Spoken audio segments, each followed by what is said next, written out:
comienza en el capítulo 1 y se interrumpe en el capítulo 2, versículo 18, y luego continúa en el capítulo 5, del 1 al 10, en donde nos habla de la fidelidad y la misericordia de Jesús como sumo sacerdote que nos abrió el cielo para acercarnos al Padre, y después continuamos con el capítulo 5. ¿Ya nos hice bolas? Sí. ¿Sí? Perfecto, eso es mi propósito, para que ustedes no vayan bien. Entonces, miren, a ver un poquito rápidamente, es así el bosquejo que hemos llevado. Fíjense qué bonito, ya vamos en 11 sermones y apenas vamos en el capítulo 5. ¿Quieren ver el final de esta historia? ¿Cuántos quieren llegar hasta el capítulo 13? Amén. ¿Sí? Amén. Así que pues más o menos vayan calculando. Si en el capítulo 5 llevamos 12 mensajes, vayan calculando y no se lo pierdan. Bueno, rápidamente una estructura homilética. El primer mensaje fue Jesús, la suprema revelación de Dios. Ahí estuvimos viendo los versículos 1 y 2 nada más. Después vimos 7 características de Jesús en los versículos 2 y 3 del mismo capítulo 1. Después hablamos acerca de que Cristo es superior a los ángeles. Seguimos apenas en el capítulo 1, versículos 4 al 14. Enseguida hablamos acerca de la humanidad de Jesús, capítulo 2, 5 al 18, y ahí nos pasamos a Jesús como nuestro sumo sacerdote en el capítulo 5, del 1 al 10. Luego regresamos al capítulo 3 para hablar acerca de la fe que persevera. Muy bien, ya nos perdí. Ahí hablamos acerca de la fe que persevera, 3 del 1 al 6. Luego les compartí el peligro de no perseverar, 3 del 7 al 19. El reposo que Dios nos prometió, capítulo 4 del 1 al 13. Y acerquémonos confiadamente a Dios, la semana pasada, capítulo 4, 14 al 16. Y hoy volvemos a brincar para ya retomar en secuencia los capítulos a partir del capítulo 5, versículo 11, que hoy les voy a hablar acerca de un tema que es bien importante y a la vez difícil. No encontré mejor título para el mensaje de hoy que nombrarlo el alto riesgo de la inmadurez. No sé si se oye claramente, yo no estoy muy seguro si me oyen, yo no oigo el rebote de la voz, pero si ustedes oyen bien, no se pierde nada. El alto riesgo, el peligro de la inmadurez.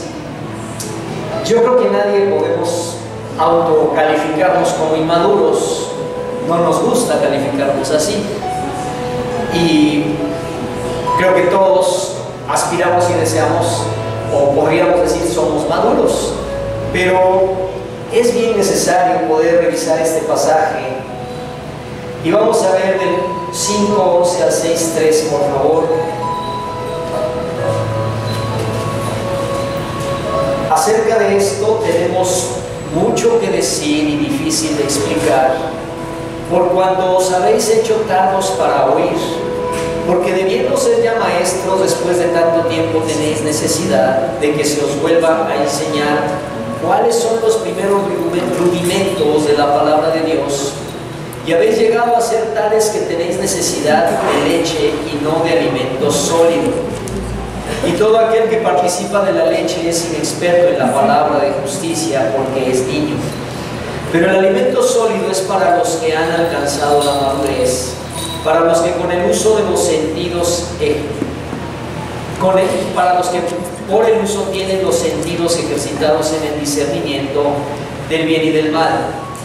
Por tanto, dejando ya los rudimentos de la doctrina de Cristo, vamos adelante a la perfección, no echando otra vez el fundamento del arrepentimiento de obras muertas, de la fe en Dios,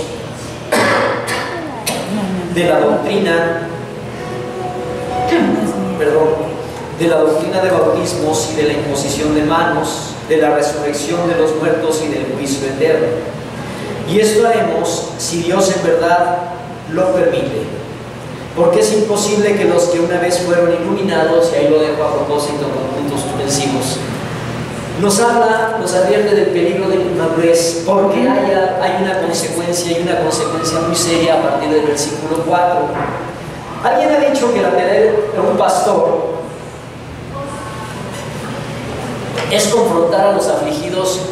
y afligir a los confortables. ¿Qué les parece esta tarea? ¿Será esa la tarea de un pastor?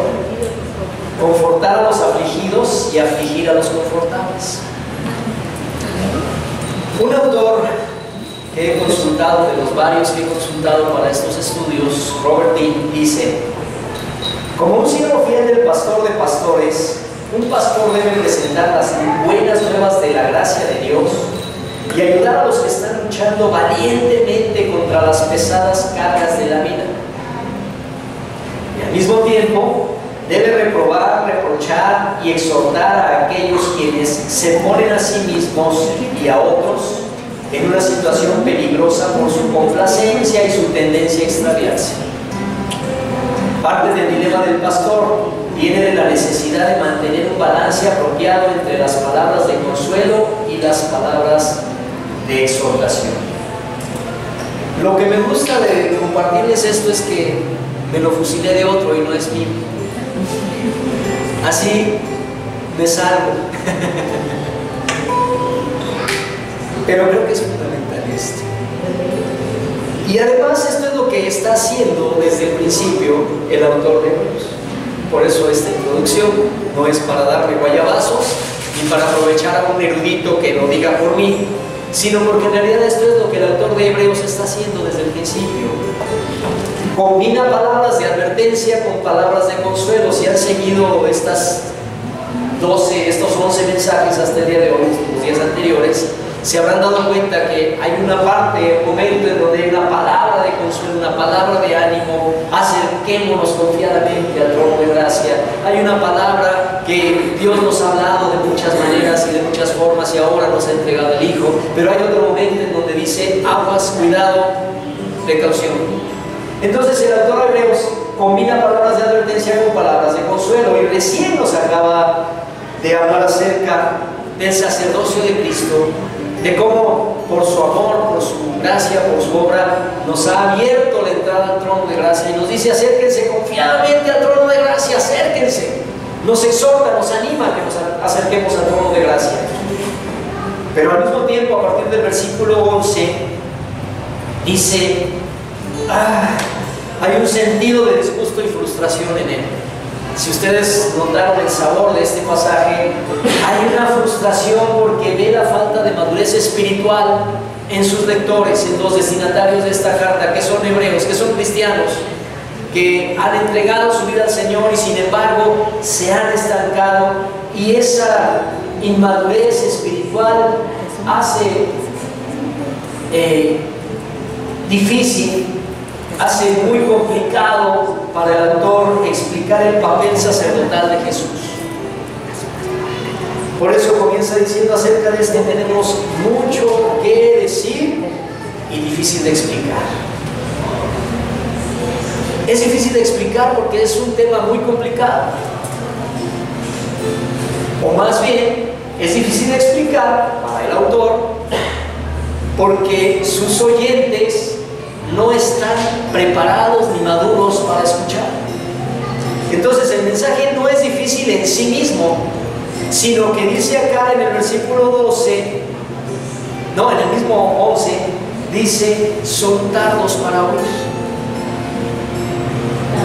Wow, se vale decir ouch. Son tardos para oír, es decir, no están sordos físicamente, no tienen problema de audio como nosotros aquí, que se nos apaga de repente el micrófono, pero sí están sordos o con debilidad auditiva. Ahora se puede decir así también de quienes no son sordos absolutos, ¿verdad? Sino hay quienes son débiles auditivos. No están sordos físicamente, pero sí en el sentido espiritual. Y como en el sentido espiritual no están preparados para oír, y dice ahí: son tardos para oír, entonces el tema es difícil de explicar, no porque el autor no lo conozca, no lo domine, no porque él no sepa lo que va a decir y dice: ay, ¿cómo se los explico? Como esos maestros de matemáticas que algunos tuvimos, ¿verdad? Yo tuve la experiencia algunas veces de tener un maestro de matemáticas que, wow, qué apantallada nos daba cuando pasaba el pizarrón y hacía todo lo que hacía, pero el hombre no era capaz de explicarnos por qué hacía lo que hacía ni cómo lo hacía. Entonces, hay gente que es erudita en el tema, pero ¿cómo lo explica? También recuerdo en la universidad tuve un maestro de Derecho Internacional, una materia tan interesante, tan atractiva, tan padrísima. Era tan bueno y tan famoso el maestro que, bueno, en ese tiempo los jóvenes ahora ya no entienden de eso, ¿verdad? Pero ahora los jóvenes se inscriben a sus materias y a su siguiente semestre en internet, pero en ese tiempo uno se iba a inscribir a la escuela directamente. No sé a quién le haya tocado eso, de ir directamente a la escuela. Y entonces, si tú escogías a un maestro así de los picudos, tenías que llegar primero, porque si te tardabas un poquito, y aparte cada maestro estaba como en su trono, en su salón, ¿verdad? Ahí estaba el maestro Ignacio Mongoa, internacionalista, en su salón 18, pero tenías ganas de estar con Celestino Porte Petit en civil, en el salón 2, planta baja. Y entonces, ¿cuál escogías primero? Bueno, te inscribías con Celestino Porte Petit, y ya que lograbas que te firmara tu inscripción, era correr, pero literalmente correr, hasta el salón 18, tercer piso, para llegar con Mongoa. Y entonces te encontrabas con que ya eran 150 los que estaban antes de ti. Pero como los salones de la Facultad de Derecho eran muy grandes, había grupo como para 100 personas y otros 30 sentados en la plataforma y otros 20 parados en las paredes. Entonces recuerdo a este maestro de Constitución, de Internacional, que era, no recuerdo su nombre ya, pero era wow, tremendo, el plus ultra, y logré inscribirme con él. Su clase era de 7 a 8 de la noche, y entonces cuando llegabas a su clase desde el salón 4 y él estaba en el 18, pues generalmente otros ya ocupaban los lugares y te tocaba hasta allá atrás, pero hasta atrás, más atrás de donde estaban. Y el señor se sentaba así en su escritorio y empezaba a hablar así, decía: el derecho internacional es esto, lo iba leyendo, el derecho internacional es esto y lo otro y aquello. Entonces los tratados internacionales, el GATT. Y entonces alguien por allá decía: profesor, no se oye. Profesor, además se le tenía que hablar casi como si fuera su majestad. Y si alguien por allá atrás se atrevía a decir: profesor, no le oigo, ¿para que llega tarde? Siéntese más cerca de los. Y seguía hablando igualito. No, imposible. Pero era el erudito. Bueno, hay quienes saben mucho y no tienen la más remota idea de cómo enseñar. Pero este no era el caso aquí. Primero que nada, estamos hablando de un hombre inspirado por Dios, la palabra de Dios siendo inspirada en el autor. Y perdón que siga diciendo el autor y el autor, pero ya desde el primer día les dije que hay una teoría que dice que puede ser Pablo, pero no se sabe a ciencia cierta quién sea, y entonces es preferible hablar del autor. Y el autor es siempre inspirado por Dios, es un hombre de Dios, es un hombre que conoce al Señor y es un hombre que tiene profundo conocimiento bíblico y que sabe exponerlo porque el Espíritu Santo nos guía para eso. Sin embargo, dice: esto es difícil de explicar. ¿Pero por qué? No porque yo no lo sepa, sino por cuanto os habéis hecho. Me gusta esta palabra, bueno, me gusta y me frustra, porque dice, ¿lo están siguiendo conmigo? Difícil de explicar porque ustedes nacieron sorditos. Bueno, pues, ni modo. Porque ustedes en cierto momento pues, se les taparon los oídos. Bueno, pero dice: se han hecho. O sea, no estaban, se han hecho. Se han hecho tardos para oír. Entonces, están sordos en un sentido espiritual porque se han hecho sordos en ese sentido. No es porque no pueda explicar, porque no sepa explicar, sino porque estos cristianos necesitan sacudirse la pereza espiritual. Hace ratito en el estudio del libro mencionábamos en cierto momento aquel pasaje, aquel versículo en donde el apóstol Pablo dice que algunos tienen cauterizada la conciencia. ¿Conocen ese versículo? ¿Lo han oído alguna vez? ¿Cuántos han oído ese versículo? Que algunos tienen cauterizada la conciencia y entonces ya no disciernen el bien y el mal. Pero para cauterizarse la conciencia, les decía yo, o lo comentábamos, la figura en ese sentido, la metáfora tiene que ver con cuando te haces un callo. ¿Qué sucede cuando tú te haces un callo? Bueno, ya sea por manejo de alguna herramienta o por algo, al principio te duele, al principio te lastimas, pero entre más lo vas usando, más te vas acostumbrando y llega el momento que ya tienes callos y entonces ya no te duele. Y así pasa con el pecado, y así pasa con la apatía espiritual, y así pasa con la indiferencia hacia Dios. Al principio puede doler, pero a tanto seguirlo haciendo y a tanto seguir apáticos, o a tanto seguirnos alejando de Dios, o a tanto seguir pecando, eso que al principio iba doliendo se va, es pequeñito, no sé si está todo bien, se va endureciendo y llega el momento que ya no duele, y llega el momento que inclusive en ciertos casos, por ejemplo los que practican que van al gimnasio y practican pesas y todo esto, a veces hasta presumen sus callos. Se llega a ese punto. Bueno, estas personas lo que necesitan es primero reconocer que se hicieron tardos para oír. Primero reconocer que ya no les penetra la palabra como debía penetrar, como decía en el capítulo anterior, en el 4:14, que la palabra de Dios es como espada de dos filos, que penetra hasta partir el alma y los tuétanos y las coyunturas y los huesos. Ya no entra la palabra. Y entonces las personas no van a entender acerca de esto que vamos a explicar ahora, dice. Y dice en el versículo 12, deberían ser ya maestros. Es decir, deberían tener la capacidad de toda persona madura para compartir su experiencia con el novato. Les dice, ustedes ya a estas alturas deberían estar compartiendo con el novato y entrenando a otros y enseñándoles a otros. Sin embargo, todavía necesitan ser instruidos en lo más básico. Parece que estos cristianos están estancados. Parece que estos cristianos, por estar estancados, van retrocediendo. Quién sabe en qué punto se habían encontrado, pero ahora tienen necesidad de volver a oír lo básico. Porque la pereza y la apatía han impedido su progreso. El otro día decíamos, en alguno de estos 10 mensajes anteriores, un enemigo sí es el diablo, pero otro enemigo es uno mismo.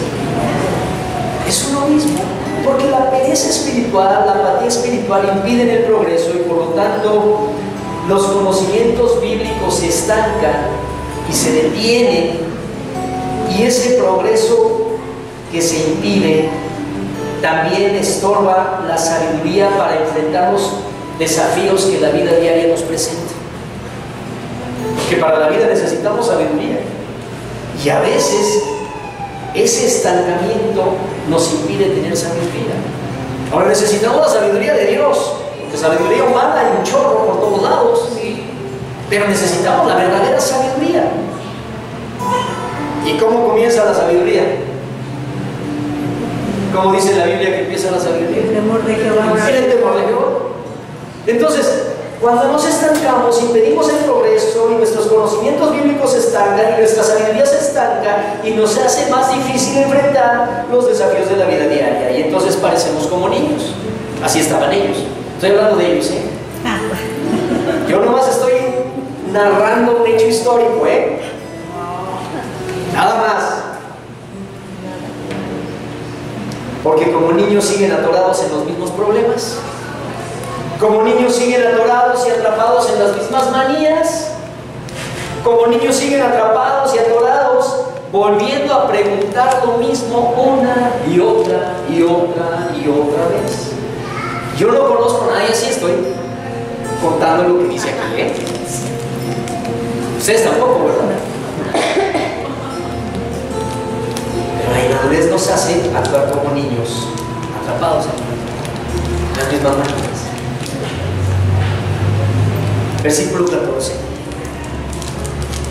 El verdadero cristiano no puede quedarse estancado en la inmadurez. ¿Cuántos quieren quedarse estancados en la inmadurez? El verdadero cristiano no puede, ni quiere, ni debe, no puede querer, mejor dicho. No puede querer quedarse estancado y cómodo en la inmadurez. El verdadero cristiano tiene como meta la madurez. Y tiene como meta el desarrollar completamente su potencial humano y espiritual. ¿Cuántos tienen esa meta? Voto a favor, nulo, voto en contra tampoco. Ganó la abstinencia. Abstención. Ganó la abstención, ¿verdad? ¿Cuántos se quieren quedar estancados? Nadie. ¿Cuántos quieren tener madurez? Nadie. Ganó la abstención.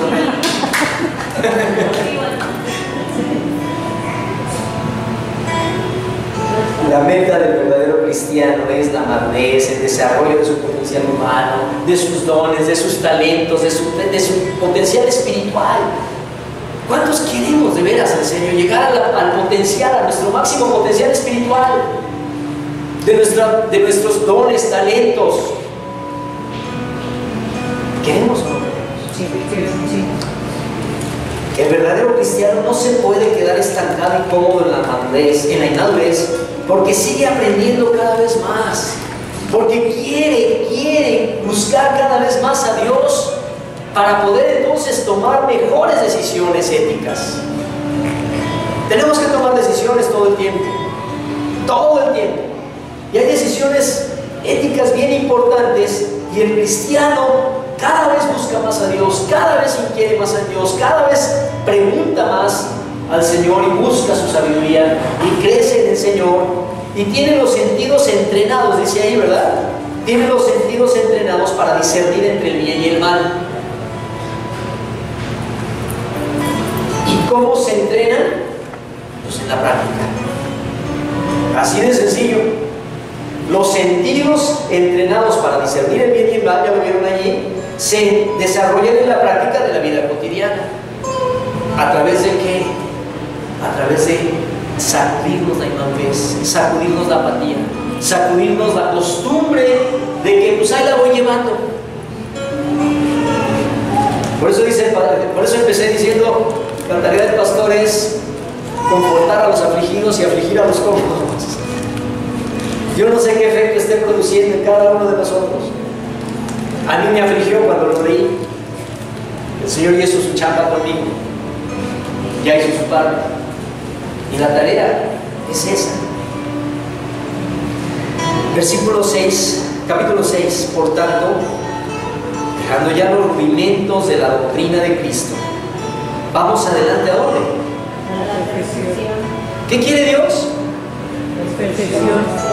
Algunos los traemos ahí medio, ya los apoyé. Perfección. No digo, lo que Dios quiere es perfección. Y ahora solemos decir nosotros, nadie es perfecto. Y ya nos acomodamos bien chido en nuestros errores, nuestras faltas, nuestras inmadureces, porque como nadie es perfecto, pues está chido, ¿verdad? Pero ¿qué dice el Señor?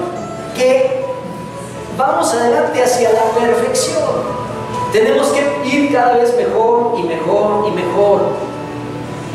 Hoy se dice por ahí superarse a sí mismo. ¿Qué frases se usan en la actualidad parecidas a eso?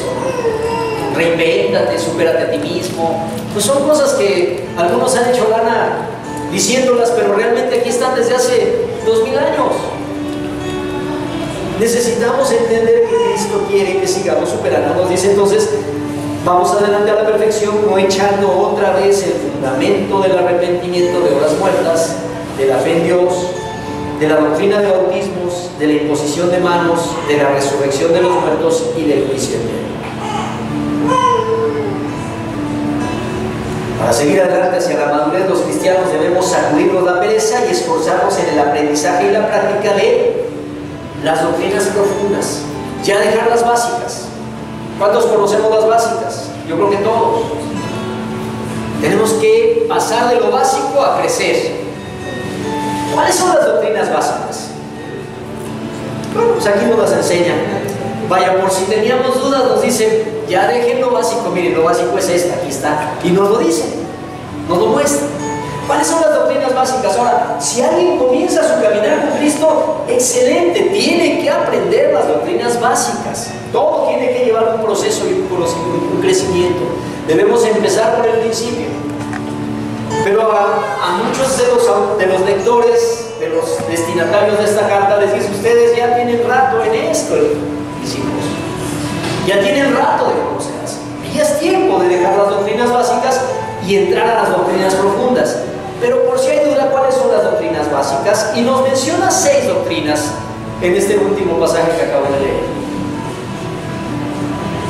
Y además nos las esquematiza divididas en pares de 2. Son 3 pares de 2. ¿Ya las identificaron ahí? Los 3 pares de 2. El primer par, el arrepentimiento de obras muertas y la fe, dice ahí, ¿verdad? El arrepentimiento de obras muertas y la fe en Dios. Con este par inicia la vida cristiana. Todos nosotros comenzamos con este par. Tuvimos que, o tenemos que, si no hemos empezado, empezar por reconocer que hemos fracasado en agradar a Dios y en llevar la vida como Dios quería que la lleváramos. Y no estoy hablando de monjes cartujos ni de carmelitas descalzas. Estoy hablando de que cuando llevamos la vida como Dios quiere que la llevemos, Dios trazó la vida del ser humano, trazó las reglas, trazó las condiciones para que nuestra vida sea una vida que va, como dice en el Salmo, se me olvidó el Salmo, como la luz de la aurora. Eso es lo que quería decir. Que va como la luz de la aurora, que va resplandeciendo cada vez más. Eso es lo que Dios quiere. Es decir, Dios quiere que nosotros caminemos por el camino que Él ha trazado, con sus normas éticas, con sus reglas, con su voluntad clara, para que precisamente no tengamos los tropiezos que la mayoría de nosotros hemos tenido, los guamazos y los descalabros que nos hemos llevado. ¿O no nos hemos llevado algunos descalabros? ¿Y por qué los hemos hecho? Pues muchas veces, o la mayoría de las veces, por no caminar de acuerdo con la voluntad de Dios. Porque guardamos rencores, porque somos egoístas, por tantas cosas. Y entonces dice, comencemos por el arrepentimiento de obras muertas.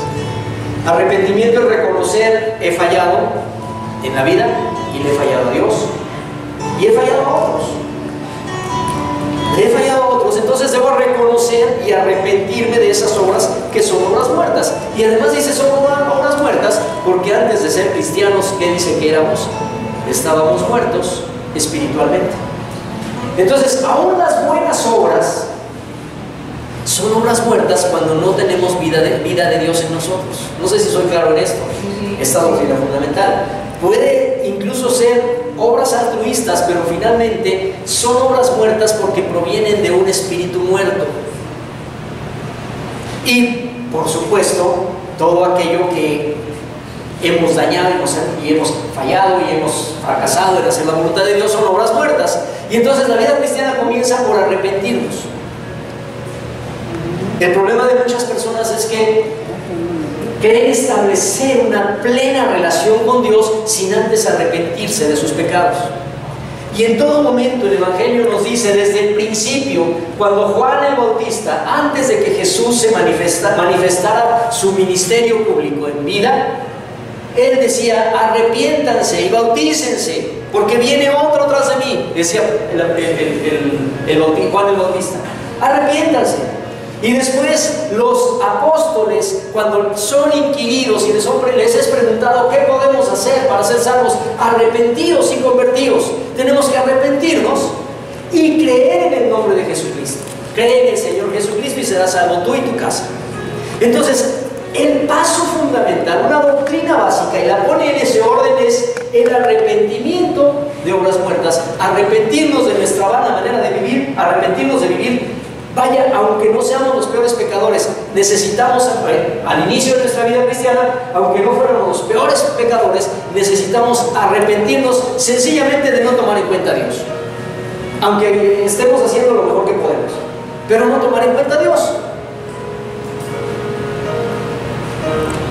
El arrepentimiento de obras muertas y la fe en Jesucristo. Cree en el Señor Jesucristo y será salvo.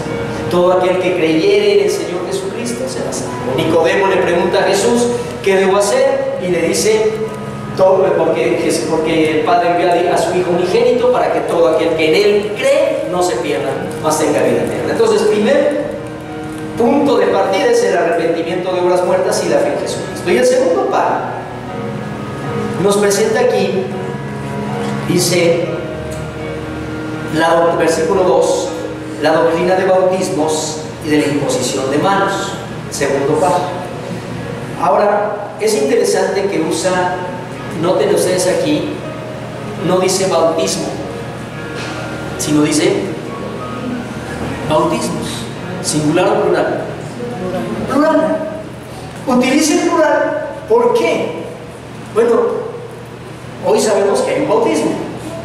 Entonces, ¿por qué usa el plural? Bueno, en el contexto se refiere a la comprensión que en ese tiempo tenían y debían diferenciar, porque había, por ejemplo, el lavamiento sacerdotal. Un sacerdote, antes de ministrar en el templo, tenía que bañar, quitarse toda la ropa, ponerla en una bolsa negra de plástico, no había de esa, en una bolsa negra de plástico bien amarrada y mandarla a la lavandería y bañarse, y entonces ya ponerse su ropa sacerdotal. Ese era el lavamiento sacerdotal. También había varios lavamientos que practicaban los judíos comunes para cambio simbólicamente para la limpieza, para purificación. Había lavamientos también. Había el bautismo de prosélitos. ¿Recuerdan ustedes que el judío era circuncidado? Pero los prosélitos, ¿quiénes eran los prosélitos? Eran los no judíos, los que podían estar allí pero provenían de otras provincias, de otras regiones, y querían hacerse judíos por la fe en Jehová. Y entonces a ellos no se les exigía la circuncisión, sino un bautismo que se llamaba bautismo de prosélitos. Tú te bautizabas y entonces en ese momento, de acuerdo con ciertos requisitos y rituales, ya ahora eras judío, como la naturalización judía, también para la religión. Entonces había un lavamiento, un bautismo de prosélitos. Luego también tenemos el bautismo que practicaba Juan. No sé cuántos saben, pero el bautismo que practicaba Juan es distinto del bautismo cristiano. ¿Cuántos lo sabían? Bien, pues es distinto. El bautismo que practicaba Juan tuvo su proceso y su culminación con el bautismo de Jesús.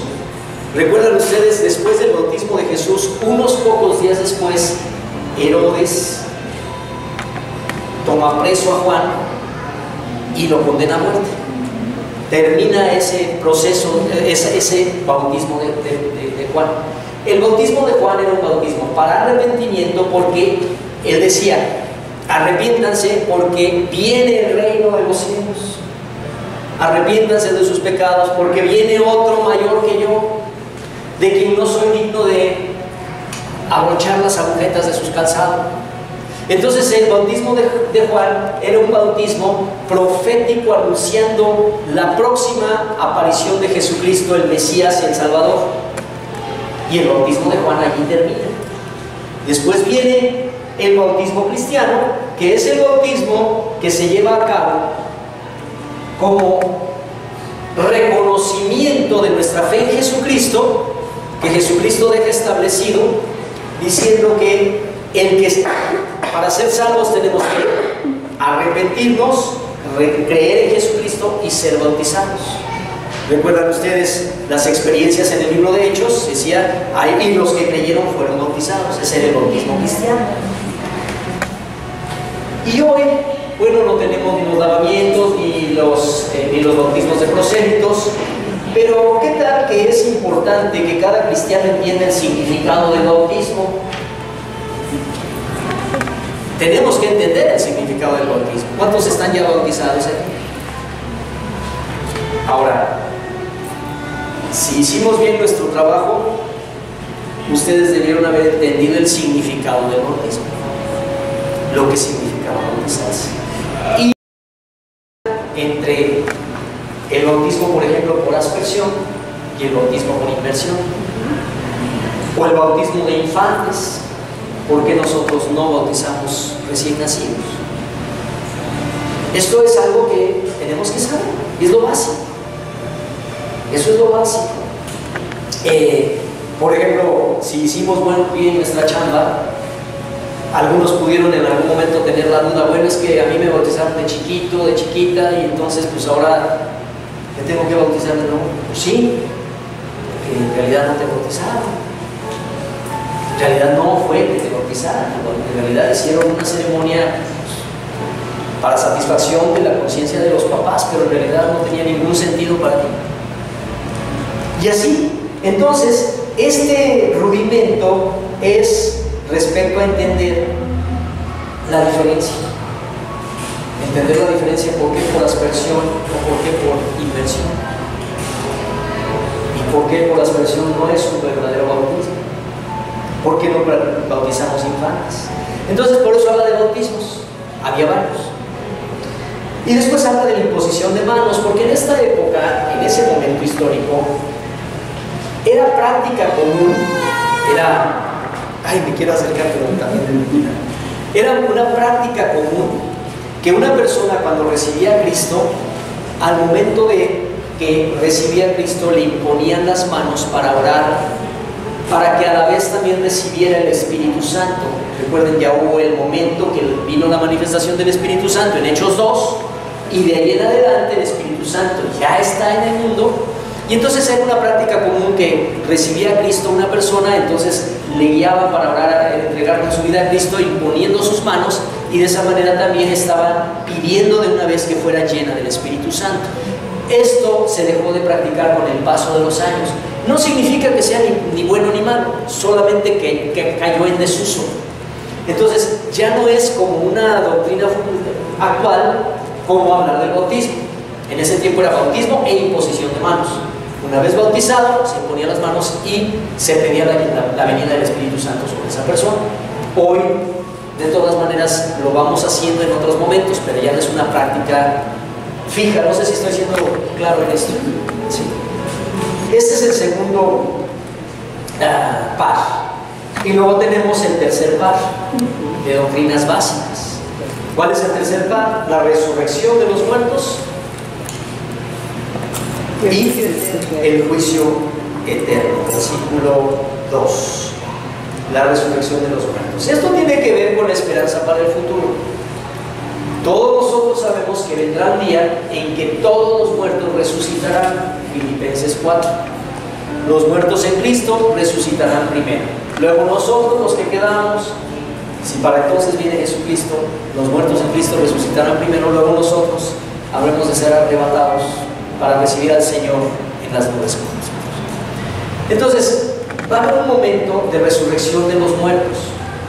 Ahora, las personas que mueren en Cristo, no quiere decir que están ahí enterrados, entonces por eso vamos y hablamos con ellos, como a veces hay ciertas prácticas religiosas que nada tienen que ver con eso. Personas que tienen la idea de que ahí en el Panteón Pasillo 18, fosa 14, ahí está su mamá o su familiar, y entonces hablan con él, muy respetable esa necesidad, pero muy hueca, no hay razón. La persona que murió, lo único que quedó ahí, si es que todavía está, es su cuerpo, pero según los años que hayan pasado, ya ni su cuerpo está. Su espíritu, su alma fueron al Señor. Pero va a venir un día en donde los cuerpos van a resucitar y habremos de ser integrados nuevamente como seres de espíritu, alma y cuerpo, como lo es Jesucristo.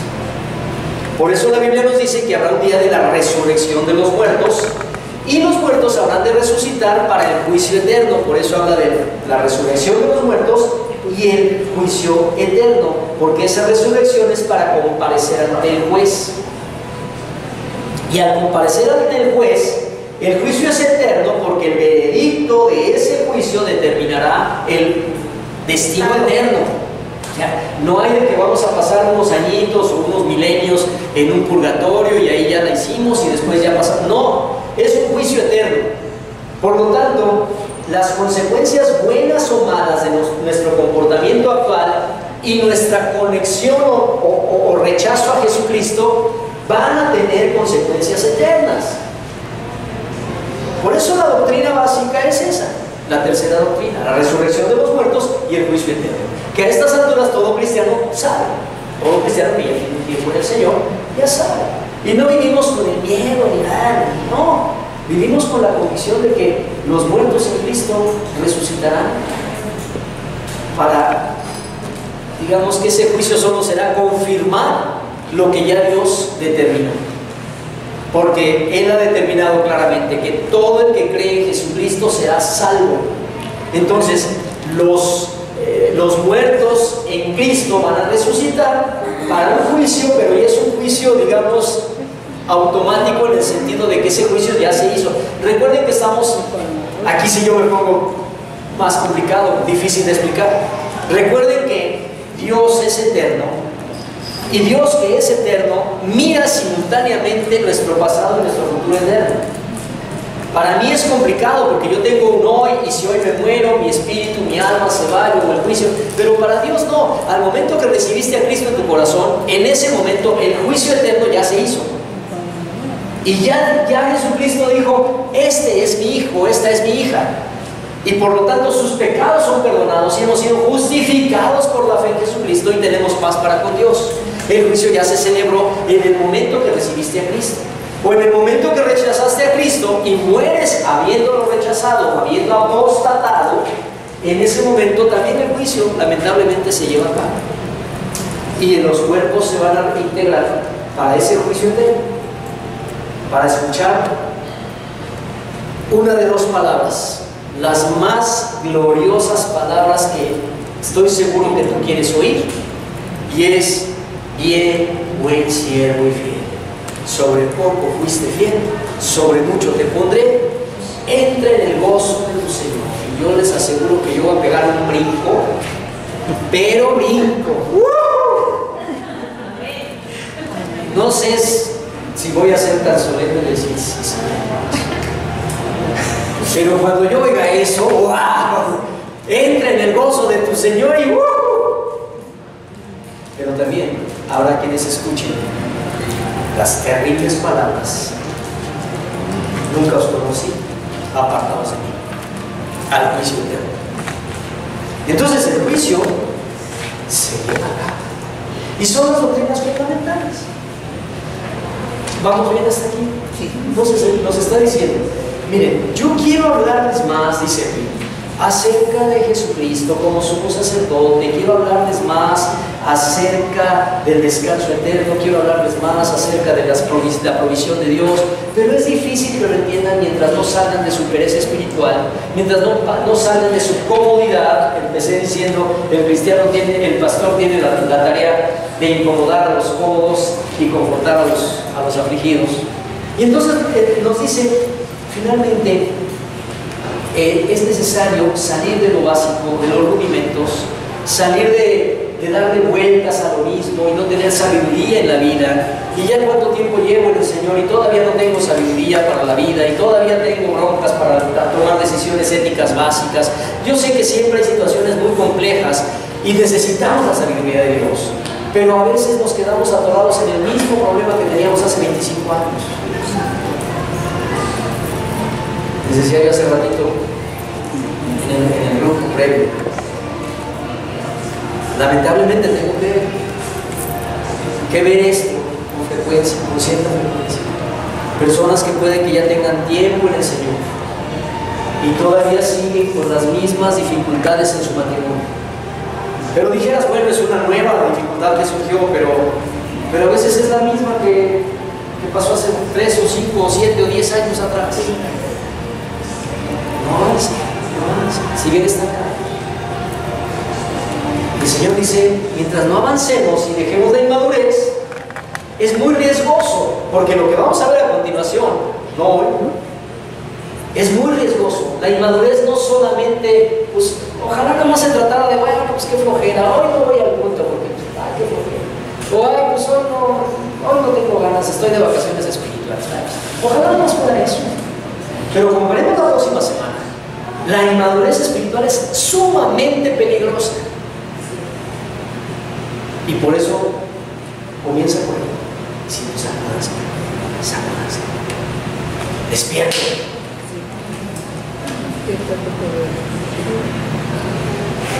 Y llega al versículo 3 diciendo: y esto haremos si Dios en verdad lo permite. Y a estas alturas probablemente los lectores o alguno de nosotros podría decir: descansar. ¿Por qué? Porque pues, si Dios quiere, Si Dios quiere, salvo de la iglesia. Si Dios quiere, opemos a mí.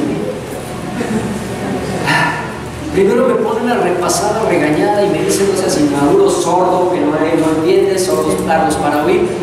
Pero miren, deben dejar de ser inmaduros, pasar de las doctrinas básicas a las doctrinas profundas. Ya recordamos rápidamente lo básico y pasamos a lo profundo, si Dios lo permite. ¡Wow! En ese momento algunos podríamos decir, ¡ah! ¡Qué rico! ¡Qué depende de Dios!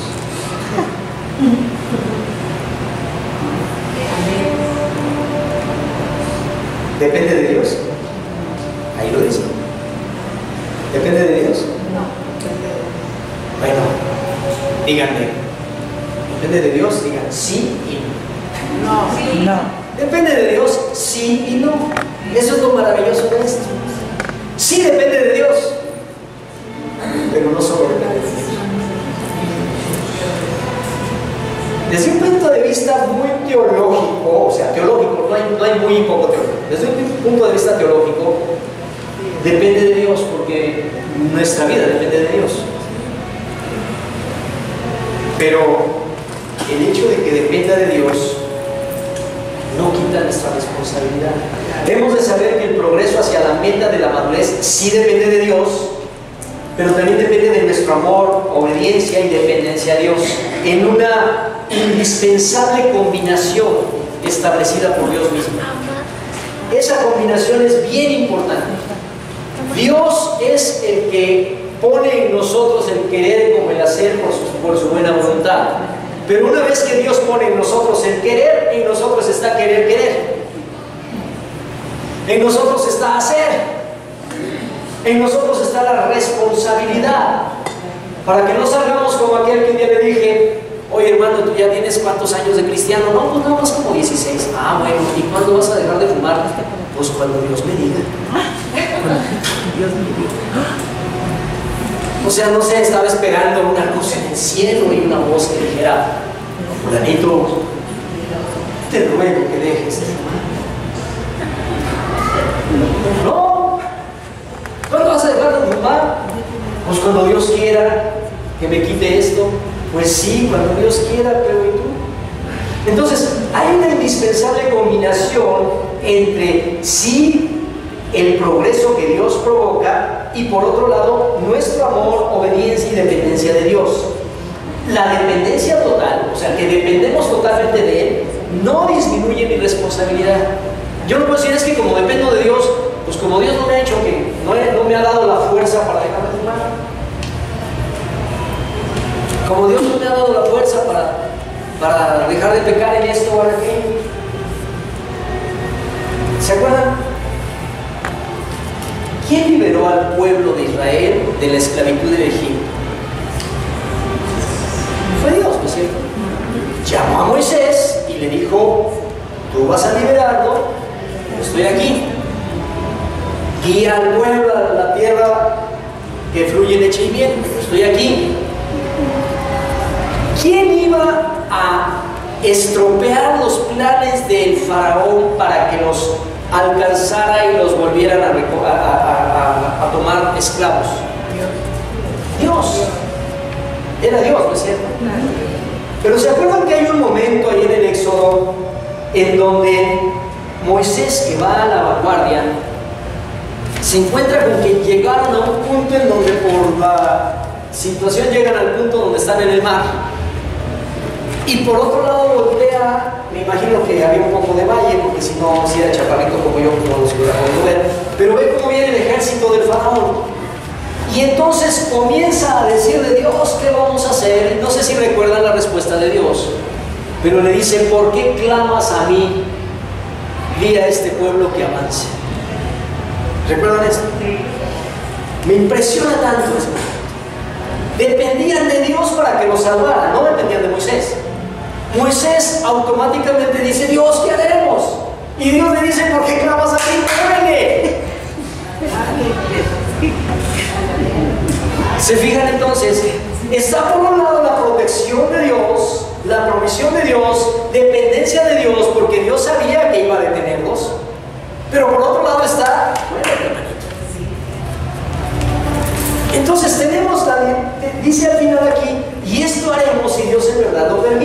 Porque la dependencia total no resta en nada nuestra responsabilidad, más bien al contrario, la agudiza.